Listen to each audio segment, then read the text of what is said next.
Then when those entities were sold, new investors couldn't come because those who bought the asset were struggling. And what Nigerians are not even seeing is the huge exposure of the Nigerian banks to these power entities. If care is not taken, the power sector might crash the Nigerian economy. A lot of them have lent in excess of their single obligation limit. There were a lot of hypes around the power sector. They put a lot of money. Money did not come from abroad. Dollars did not. No, most foreigners just looked at it and said, these people are not ready. They didn't invest. Nigerian investors raised money from Nigerian banks for what we call acquisition financing to buy the assets. When the assets were bought, no money to run it. The money to run it and take it to the next level, change the transmission, change a whole lot of things, fix it, put money, no money. The money they expected to come from abroad didn't come. Then, what's the next thing? They had to now overtax the consumers. That's why some of you, or most of you, were getting, myself inclusive, were getting crazy bills. Then the moves to keep increasing tariffs because the banks are on their neck. What's the solution in 30 seconds? The solution is that the states should take charge of licensing, particularly off-grid, both generation, transmission, and distribution, in line with what the law says. Then we can scale it down. Government should back off from licensing megawatts, 1 megawatt. The minimum regulation for federal government should be 10 megawatts, and states should be in charge completely of licensing off-grid, irrespective of the megawatts. All right. Thank you very much, Dr. Yemi Oke, author, Nigerian Electricity Law and Regulation. Thank you for sharing your thoughts with us. We'll now take you back to our Abuja studio where Mawakwe is with Dr. Sam Amadi. Mawakwe. Well, thank you, Nyota. Dr. Sam Amadi, I wanted to respond to 3 quick things just before we go. The first is, he said you agreed with him that the power sector was designed to fail. Let me get that. Do you agree with him? No. I didn't say it's designed to fail. That was his own language. I said there were modeling problems with the design. For example, if we wanted to privatizing, the notion, the assumption in the literature is that the problem of inefficiency is ownership of capital. But what we have seen is that what causes inefficiency is governance, whether it's private sector or public sector. So in our own context, we should have taken in consideration that the context of governance and regulation need to be stronger. And so we would have faced the privatization. For example, in Chile, you have both public and privately owned distribution companies competing.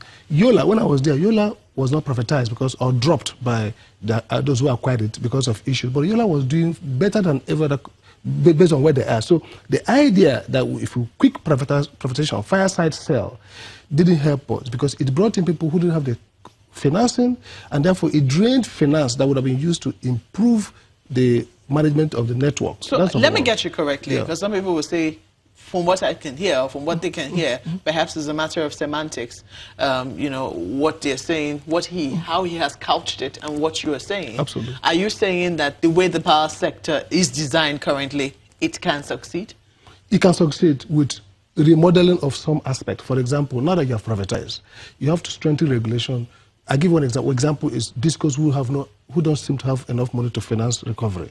You could actually come and break those networks, give them a time, do an investigation, and say you can't effectively run this place. But if you continue like this, it will definitely fail. Well, if you continue like this, we are not going to have the result we intend to have, because first and foremost, the so-called 7,000, 6,000 megawatts, in 2013, December, under Batinage, we hit for the first time 4,500 megawatts. And before you know it, we slumped down.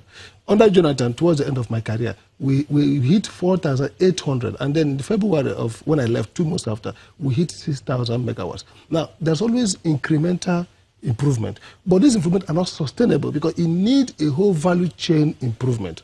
Radical improvement in distribution network, in transmission capability, and then generation will ramp up. So if we ramp up or have some fair weather improvement, so things are good, there's rainfall or some kind of, it works, but it drops. Now let me say, close by saying this. When we had PTFP under Batinage, before he became minister, there was stronger focus on project implementation management. The mistake was, in my view, he's becoming a minister because that slacked project improvement, monitoring. And then because the minister, a conflict, like his ministerial reign undermined somehow PTFP. I think this government should see three aspects. One is regulation. I think we are doing very well in regulation. We're not doing very well in project management, and that's where the issue comes. Because if you're able to deliver all the capacity of NIPP, 10,000 megawatts by now, you'll be talking about a functional 14 to 16,000 megawatts market.